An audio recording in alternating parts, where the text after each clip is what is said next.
আল্লাহ রাব্বুল আলামিন পবিত্র কুরআনুল কারীমের মধ্যে বলেন, তোমার মা এবং বাবা দুনিয়ার জমিনে সবচেয়ে বড় তোমার উপরে কষ্ট করি।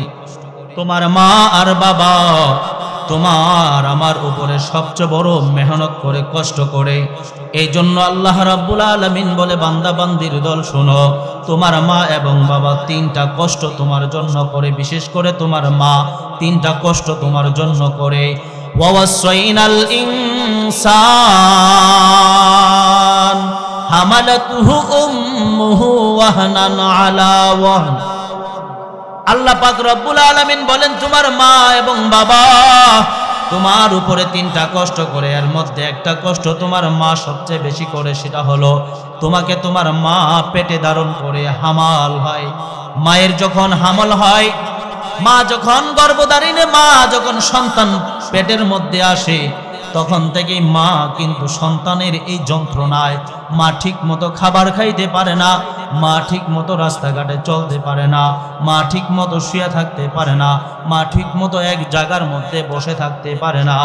আল্লাহ রাব্বুল আলামিন কয়, এরে বান্দা বান্দির দল, আমি আল্লাহ তোমার মারে এত ধৈর্য দেই, তোমার মার উপরে তুমি যতই অত্যাচার করো, তোমার মা কখনো তোমার উপরে বিরক্ত হয় না। তার কারণ হলো আমি আল্লাহ রাব্বুল আলামিন তোমার মায়ের উপরে এমন ধৈর্য দান করেছি। বলেন সুবহানাল্লাহ। এক নম্বরের কষ্ট হলো তোমার মা হামলের যে কষ্ট, সেই কষ্ট তোমার মা গ্রহণ করে। দুই নম্বরের কষ্ট হলো তোমার মা তুমি যখন পেটের মধ্যে আসো, প্রসব বেদনার যে যন্ত্রণা, এই যন্ত্রণা একমাত্র শুধু মা সেই কিন্তু গ্রহণ করে, অন্য কেউ কিন্তু গ্রহণ করে না। যখন সন্তান প্রসব করতে যায়, মায়ের মাথার মধ্যে কলস কলস পানি ঢালা হয়, মায়ের শরীর থেকে কলস কলস রক্ত প্রবাহিত হয়। মা যখন এরকম ভাবে সন্তানের প্রসব বেদনায় বেহুশ হইয়া জমিনের মধ্যে পড়ে থাকে, মা যখন এরকম ভাবে বেহুশ হইয়া অচেতন হইয়া জমিনের মধ্যে পড়ে থাকে, তারপরেও মা কিন্তু সন্তানের উপরে কোনো বিরক্ত হয় না। তারপরে মা তোমাকে 2.5 মাস পর্যন্ত দুগ্ধ পান করায়। ওই দুগ্ধ পানের যে কষ্ট, ওই কষ্টটাও কিন্তু শুধু তোমার মা গ্রহণ করে, অন্য কেউ কিন্তু গ্রহণ করে না। এই জন্য আল্লাহ রাব্বুল আলামিন বলেন, ওয়াসাইনাল ইনসান,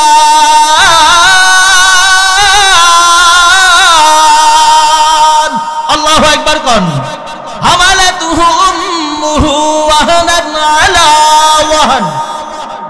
আল্লাহ তাআলা বলেন, তোমার মা তোমার জন্য তিনটা কষ্ট করে। একটা কষ্ট হলো তোমার মা তোমাকে পেটে ধারণ করে। 2 নম্বর কষ্ট হলো তোমার মা তোমাকে প্রসব বেদনার যন্ত্রণাটা, কষ্টটা তোমার মা একমাত্র গ্রহণ করে। 3 নম্বরে তোমার মা 2.5 বছর দুগ্ধ পানের যে কষ্ট, সেটা তোমার মা একমাত্র গ্রহণ করে। এই জন্য আল্লাহ রাব্বুল আলামিন বলেন, তোমার মা তোমার বাবা তোমার জন্য কত কষ্ট করে তুমি জানো না রে বান্দা। ও বান্দা, তুমি তো ছোট্ট ছিলা, তুমি তো জানো না তোমার মা কত কষ্ট করছে, তোমার বাবা তোমার জন্য কত কষ্ট করছে। ঈদের দিন তোমার মা তোমাকে ভালো রাখার জন্য, ভালো একটা কাপড় চোপড় পরানোর জন্য তোমার মা একটা ভালো কাপড় পরে নাই, তোমার বাবা একটা ভালো কাপড় পরে নাই। অনেক সময় এমন হয়, সন্তানকে ঈদের কাপড় চোপড় কিনা দিয়া সন্তানকে বাবা ঈদগাহের মধ্যে পাঠায়া দেয়। বাবা ঘরের ভিতরে বসে থাকে, সিরা একটা লুঙ্গি, সিরা একটা গামছা পরে বাবা বসে থাকে। বন্ধু বান্ধব যখন বাড়িতে আসে, কিরে বন্ধু তুমি কেন ঈদগাহের ময়দানে যাও নাই? তখন যাইয়া দেখে বন্ধু মাথাটা নিচের দিকে দিয়া এমন ভাবে কান্দে, ছোট্ট শিশুর ন্যায় বাবা তখন কাঁদতে থাকে। বন্ধু বান্ধব যখন জিজ্ঞাসা করে, বন্ধু তুমি কেন যাও না ঈদগাহের মাঠে? কই দেখো না আমার সন্তান, সে যখন ঈদগাহের ময়দানে হাসি আর খুশি অবস্থায় যায়, আমি বাবার তখন অন্তরটা ঠান্ডা হয়ে যায়। একটা ভালো লুঙ্গি পরতে পারি নাই, একটা ভালো শার্ট কিনতে পারি নাই, আজকে ঈদগাহে যাওয়ার জন্য আমি বাবার এমন কোন কাপড় চোপড় নাই, যার কারণে আজকে আমি ঈদগাহের মধ্যে যাই নাই। এমন বর্তমান সমাজে হয় কি হয় না? এই জন্য আল্লাহ রাব্বুল আলামিন বলেন, এ तमाम পৃথিবীর মানুষেরা শুনিয়া রাখো, আমি আল্লাহ রাব্বুল আলামিন তোমাদেরকে জানাইয়া দিলাম তোমার মা এবং বাবা তোমার জন্য কত কষ্ট করে। এই জন্য আল্লাহ রাব্বুল আলামিন বলেন, তোমরা तमाम পৃথিবীর মধ্যে তোমাদের মা এবং বাবাকে কেউ কষ্ট দিবা না। যদি মা এবং বাবাকে কেউ কষ্ট দাও, তাইলে আমি আল্লাহর আরশ কেঁপে ওঠে, আমি আল্লাহ তার উপর অসন্তুষ্ট হয়ে যাই। বান্দারে, দুনিয়ার জমিনে তোমরা তোমাদের মা এবং বাবাকে কষ্ট দিবা না, কারণ তোমার মা হতে পারে মূর্খ, তোমার বাবা হতে পারে দরিদ্র, তোমার বাবা হতে পারে দিনমজুর, কিন্তু সেটা তোমার কাছে তোমার মা এবং বাবা, এটা আমি আল্লাহর কাছে বড় একটা দামি নিয়ামতের নাম। আমি আল্লাহ রাব্বুল আলামিনের কাছে বড় একটা দামি নিয়ামতের নাম হলো মা এবং বাবা। সেটাকে তোমরা কদর করবা, সেটাকে তোমরা সম্মান করবা। এটা শিখাইলেন কে? জোরে কোন কে শিখাইলেন? আল্লাহ শিখাইলেন। এই জন্য আল্লাহ তাআলা বলেন, ওয়াকাদা রাব্বুকা আল্লা তা'বুদু ইল্লা ইয়াহু ওয়া বিল ওয়ালিদাইনি ইহসানা ইম্মা ইয়াবলুগান্না ইনদাকাল কিবারা আহাদুহুমা আও কিলাহুমা ফালা তাকুল লাহুমা উফ ওয়ালা তানহারহুমা ওয়া কুল লাহুমা কাওলান কারীমা। আল্লাহু আকবার কোন। ওয়াখফিজ লাহুমা জানাহাজ যুল্লি মিনার রাহমা ওয়া কুর রাব্বিরহামহুমা কামা রাব্বায়ানি সগীরা। রব্বুল আলামিন কয়, তোমরা তোমাদের মা এবং বাবা সম্পর্কে আমি আল্লাহর কাছে একটু জানো। এর দুনিয়ার মানুষ শোনো, তোমরা তোমাদের মা এবং বাবার জন্য কিভাবে দোয়া করবা জানো নে? কেন দোয়া করবা জানো নে? আল্লাহ রাব্বুল আলামিন দোয়া শিখাইলেন, তোমরা তোমাদের মা এবং বাবার জন্য কিভাবে দোয়া করবা, কিভাবে দোয়া করবা আমি আল্লাহ শিখাইয়ে দেই।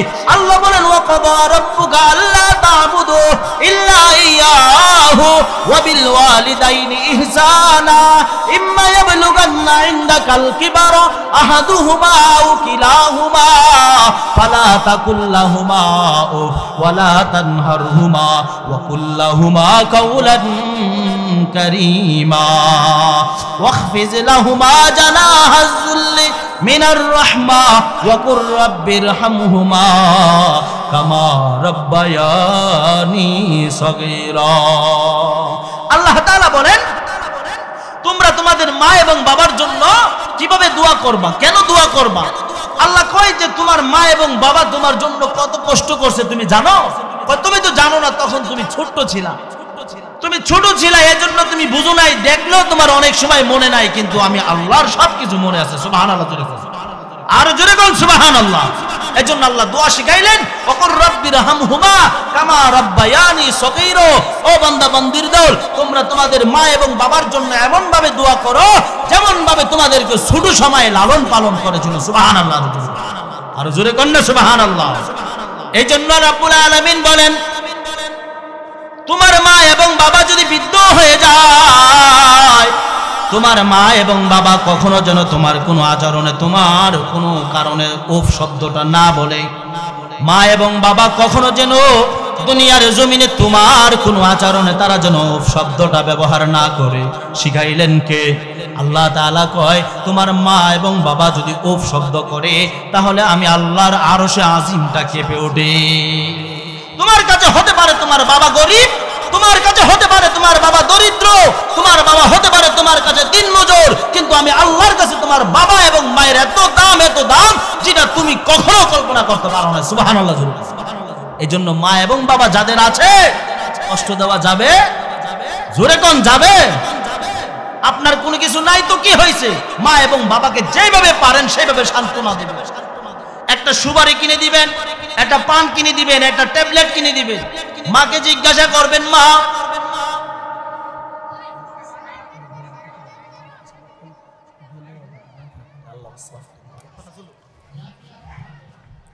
এজন্য আপনার আমার মা এবং বাবা যখন আমরা ছোট্ট ছিলাম, মা এবং বাবা আমাদেরকে এমন ভাবে লালন পালন করেছে, যেই লালন পালনের কথাটা আমার আল্লাহ মনে রাখছে। এই জন্য আল্লাহ রাব্বুল আলামিন দোয়া শিখাইলেন, এ তামাম পৃথিবীর মানুষেরা, তোমরা তোমাদের মা এবং বাবার জন্য দোয়া করবা এমন ভাবে যেন তোমার মা এবং বাবা তোমাকে যেইভাবে ছোট সময় লালন পালন করেছো সেইভাবে যেন তোমরা তাদেরকে এরকম ভাবে আল্লাহ তাআলার কাছে দোয়া করবা। বনু তামিম গোত্রের একজন যুবক আপনার আমার পয়গম্বর বিশ্বনবী মুহাম্মদুর রাসূলুল্লাহ সাল্লাল্লাহু আলাইহি ওয়াসাল্লাম তিনার কাছে আয়েশা বলে, পয়গম্বর, আজকে আমার মা যদি থাকতো, আজকে যদি আমার বাবা থাকতো, তাইলে আমি তাদেরকে একটু লালন পালন করতে পারতাম, তাদেরকে আমি একটু এরকম ভাবে ভালো মন্দ খাওয়াইতে পারতাম। আমার মা যদি থাকতো তাইলে আমি আমার মাকে একটা শাড়ি কিনে দিতে পারতাম। আমার বাবা যদি থাকতো তাইলে আমার বাবাকে আমি একটা এমন ভাবে একবেলা খাবার খাওয়াইতাম, বাবাকে একটা পাঞ্জাবি কিনে দিতে পারতাম, বাবাকে এক জোড়া জুতা কিনে দিতে পারতাম। আমার বাবা আমাকে যেমন ভাবে টাকা দিয়েছিল, সন্তান যাও খরচ করো খরচ করো, এরকম ভাবে আমিও তাদেরকে আজকে টাকা পয়সা দিতে পারতাম যেন তারাও এরকম ভাবে খরচ করতে পারে। আজকে আমার মা নাই, বাবা নাই, ও পয়গম্বর, আমারও তো মনে চায় আমার মা এবং বাবাকে একটু খেদমত করার জন্য। পয়গম্বর ডাক দিয়া বলে, হে যুবক, মন খারাপ করার কোনো কারণ নাই, তুমি মন খারাপ করিও না, মন খারাপ করিও না, কারণ আমি আল্লাহর নবী, আমি মুহাম্মদুর রাসূলুল্লাহর তো বাবা নাই, আমারও তো মা নাই, আমিও তো আমার মা এবং বাবাকে খেদমত করতে পারি নাই গো, আমিও তো আমার মা এবং বাবার খেদমত করতে পারি নাই, অতএব তুমি মন খারাপ করিও না, মন খারাপ করিও না। পয়গম্বর ডাকতে বলে, যুবক, তুমি যদি 5টা কাজ করো তাহলে তোমার মা এবং বাবা কবরে থাইকা থাইকা তোমার সেই সওয়াবগুলা তারা কবরের জগতে পাইতে থাকবে। সুবহানাল্লাহ। আল্লাহর নবী শিখাইলেন, যুবক, যদি তোমার মা এবং বাবার জন্য তুমি কোনো কিছু করতে চাও, তাদের খেদমত যদি তুমি করতে চাও, তাহলে তাদের খেদমতটা তুমি কিভাবে করবা? আল্লাহর নবী শিখাইলেন, যদি তোমার মা এবং বাবা দুনিয়ার জমিনে থাকতো তাইলে যেহেতু তুমি তাদেরকে খেদমত করতে পারতা, আজকে যেহেতু তারা দুনিয়ার জমিনে নাই, তাইলে তুমি তাদেরকে কিভাবে খেদমত করবা, কিভাবে খেদমত করবা? আপনার আমার পয়গম্বর জানায় দিলেন, এ সাহাবী শুনো, আমি তোমাকে 5টা আমলের কথা বলে দেই, এই 5টা আমল যদি তুমি করো, এই 5টা কাজ যদি তুমি করো, তাহলে তোমার মা এবং বাবা কবরে থাইকা থাইকা তোমার আমল, তাদের আমল নামায় সওয়াব পাইতে থাকবে। 1 নম্বর হলো আসসালাতু লাহুমা, 1 নম্বর হলো তাদের জন্য বেশি বেশি করে দোয়া করা। 2 নম্বর হলো বিশ্বনবী মুহাম্মদুর রাসূলুল্লাহ সাল্লাল্লাহু আলাইহি ওয়াসাল্লাম যুবককে শিখাইলেন, যুবক, তুমি শুনো শুনো, তোমার আমি আরেকটা কথা শিখায়া দেই, তোমাকে আরেকটা দোয়া আমি আল্লাহর নবী শিখায়া দেই। আল্লাহর নবী বলেন, তোমাকে আরেকটা দোয়া আমি পয়গম্বর শিখায়া দেই। নবী শিখাইলেন,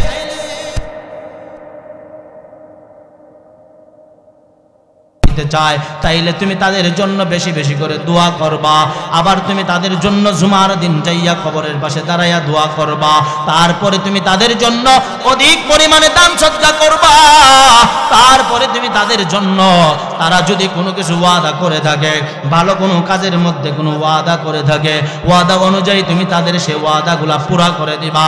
5 নম্বর হলো, বাবা এবং মায়ের যদি কোনো আত্মীয় থাকে, মা এবং বাবা দুনিয়ার জমিনে না, তাইলে এখন কি করবা, কি করবা? মা এবং বাবার আত্মীয় যারা আছে, মায়ের বোন খালা আছে, বাবার ভাই চাচা আছে, তাদেরকে বাড়িতে আইনা একবেলা খাওয়াইবা, তাদেরকে বাড়িতে আইনা একবেলা খাবার দাবার দিবা, তাদেরকে এমন ভাবে তুমি যত্ন নিবা, তাদের খোঁজ খবর নিবা। তাইলে মায়ের নবী ডাক দিয়া কয়, এরে যুবক, শুনো শুনো, তুমি এই কাজটা করতে পারো, তাহলে আল্লাহ রাব্বুল আলামিন তোমার বাবা এবং মায়ের আমলনামায় এই সওয়াবগুলো তাদের আমলনামায় পৌঁছায়া দিবে। সুবহানাল্লাহ। এই জন্য মা এবং বাবা যাদের নাই, কি করব? মা এবং বাবাকে একবেলা খাবার খাওয়াইতে মনে চায়, মা এবং বাবাকে একটা ভালো কাপড় চোপড় দিতে মনে চায়, কি করব? আমলগুলা কি করব? এই জন্য মায়ার নবী আমলগুলা শিখাইয়া দিলেন। এরে দুনিয়ার ইমানদার আল্লাহর গোলাম, ভালো করে একটু লক্ষ্য করে শুনো, তোমার আমার পয়গম্বর এতিম ছিলেন, তিনিও এতিম ছিলেন, নবীরও মা ছিল না, বাবা ছিল না। আপনার আমার পয়গম্বর মা এবং বাবার কষ্টটা ভালো করে বুঝে, এই জন্য মায়ার নবী বলেছেন, রিদার রব্বি ফি রিদাল ওয়ালিদাইন ওয়া সাখাতার রব্বি ফি সাখাতাল ওয়ালিদাইন। যার প্রতি তার মা এবং বাবা রাজি আর খুশি, আল্লাহ পাক রব্বুল আলামিন তার উপরে রাজি আর খুশি। সুবহানাল্লাহ। মা এবং বাবার পায়ের তলে হলো সন্তানের জান্নাত। এই জন্য বিশ্বনবী বলেন, মা এবং বাবার পায়ের নিচে হলো সন্তানের বেহেশত। এই জন্য মা এবং বাবার সম্মান করা লাগবে, তাদের খেদমত করা লাগবে। মা এবং বাবাকে যদি কেউ অসম্মান করে, তাইলে আল্লাহ রাব্বুল আলামিন সেই সমস্ত বান্দা বান্দির উপরে আল্লাহ তাআলা নারাজ হয়ে যায়। বর্তমান সমাজে আমাদের দেশে এমন অনেক কুলাঙ্গার সন্তান আছে, যেই সন্তানেরা মা এবং বাবাকে রাইখা মা এবং বাবার উপরে আক্রমণ করে নিজের বিবিকে নিয়ে ভালো থাকার জন্য, নিজের সন্তানদেরকে নিয়ে ভালো থাকার জন্য গ্রামের এই পুরে ঘরের মধ্যে মা এবং বাবাকে রাইখা সন্তানকে নিয়ে শহরের মধ্যে নামি দামি ফ্ল্যাটে চলে যায়। কতক্ষণ ঠিক কিনা? শহরের মধ্যে নামি দামি ফ্ল্যাটের মধ্যে যাইয়া তারা বসবাস করে। এদিক দিয়ে গ্রামের মধ্যে মা আর বাবা দুঃখে কষ্টে জীবন যায়, একবেলা খাবার খাইতে পারলে আরেক বেলা খাইতে পারে না। মা একটু ওষুধের জন্য বিছানায় শুয়ে শুয়ে কাতরায়, বাবা ওষুধের জন্য বিছানায় শুয়ে শুয়ে কাতরায়। কিন্তু নিষ্ঠুর সন্তানকে একবার চিন্তা করা উচিত যে আজকে আমি আমার মা এবং বাবার সঙ্গে এরকম আচরণ করি, আর ওই মা এবং বাবা আমার জন্য কত কষ্ট করেছে। এই মা এবং বাবা আপনার আমার জন্য কত কষ্ট করেছে। সন্তানকে লালন পালন করতে গিয়ে, সন্তানকে ভালো একটা জায়গায় ভালো পরিবেশে রাখতে গিয়ে মা এবং বাবা দিনকে দিন রাত কি রাত জমিনের মধ্যে পরিশ্রম করেছে। মা অন্যের ঘরে এরকম ভাবে জিয়ার কাজ করে করে নিজের সন্তানকে লালন পালন করেছে। কথা কন ঠিক কিনা? এমন বর্তমান সমাজে আছে না নাই? হ্যাঁ, আছে না নাই? বহুত আছে। নিজের সন্তানকে একটা ভালো উচ্চ জায়গায় নিয়ে যাওয়ার জন্য মা এবং বাবা দিন কি দিন রাত কি রাত বহুত পরিশ্রম করে, বহুত কষ্ট করে। কিন্তু সন্তান যখন একটু আপডেট হয়ে যায়, তার যখন একটা ভালো জায়গার মধ্যে এরকম ভাবে চাকরি বাকরি হয়ে যায়, সেই যখন একটা ভালো স্টেবল ফ্যামিলিতে বসবাস করা শুরু করে দেয়, তখনই কিন্তু তার মা আর বাবার কোনো খোঁজ খবর থাকে না। এরে কুলাঙ্গার সন্তান, শুনো, কোন মারে তুমি কষ্ট দাও? যেই মা তোমার 10 মাস 10 দিন পেটে ধারণ করেছে, যেই বাবা তোমার জন্য এতভাবে তোমার সব কিছু ব্যবস্থাপনার জন্য নিজের জীবনকে বিলীন করেছে, যেই বাবা বিদেশে যাইয়া এরকম ভাবে 10 বছর 20 বছর প্রবাসের জীবন কাটাইছে একমাত্র সন্তানের ভালো ভবিষ্যতের জন্য, সন্তানের উজ্জ্বল ভবিষ্যতের জন্য, সেই মা এবং বাবাকে আজকে তুমি রাইখা গ্রামের মধ্যে রাইখা এরকম ভাবে শহরে যাইয়া নামি দামি ফ্ল্যাটের মধ্যে বসবাস করো। তোমার সন্তানদেরকে নিয়া তুমি কত রং বেরঙ্গের খাবার খাও, আর ওই দিক দিয়া দক্ষিণী মা একবেলা খাবার খায়, আরেক বেলা খাইতে পারে না। দুঃখিনী বাবা একবেলা খাবার খায়, আরেক বেলা খাবার খাইতে পারে না। আর তোমার ফ্রিজের মধ্যে কত আপেল নষ্ট হয়, মা কখনো একটা আপেল খাইতে পারে না। তোমার ফ্রিজের মধ্যে আঙ্গুর নষ্ট হয়, কমলা নষ্ট হয়। তুমি তোমার বিবির জন্য, তোমার সন্তানের জন্য এরকম ভাবে কত খাবার কত জায়গা থেকে নিয়ে আসো। এর সন্তান, একদিন তুমি চিন্তা করলা না তোমার বাবাও তো তোমার জন্য যখন তুমি বলতা তোমার বাবা তখন তো তোমার জন্য এরকম ভাবে অন্যত্র খাবারগুলা নিয়ে আসতো সন্তানের মুখে উজ্জ্বল হাসি ফোটানোর জন্য। এই জন্য সেই মা এবং বাবাকে আজকে ভুলা গেলা। কত বড় নিমক হারাম তুমি, কত বড় নিমক হারাম তুমি। এই জন্য আল্লাহ রাব্বুল আলামিনের কাঠগড়ায় অবশ্যই অবশ্যই তোমাকে দাঁড়াইতে হবে। কথা কোন ঠিক কিনা?